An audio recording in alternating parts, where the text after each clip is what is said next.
Μαλάκα. Τι να πω. Τι έγινε ρε μαλάκα. Είδες αυτά. Έχουν υλικό μέσα τελικά.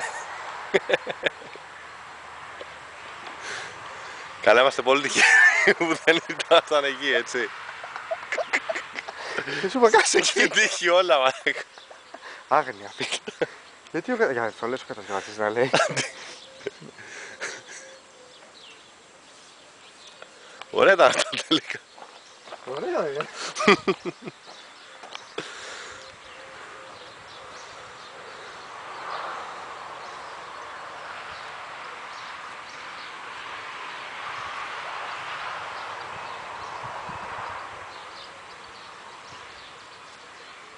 Εντάξει, φύγε νομίζω, όχι.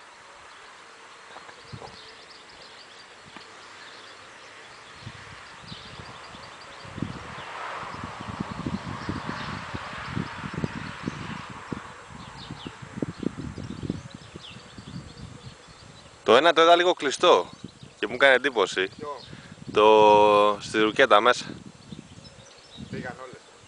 Είναι το υλικό που μένει από κάτω, δεν είναι τόσο σε έριξε. Δεν ήταν έτσι, ήταν το από κάτω που δεν είχε καεί. Όχι στο μεγάλο ήταν.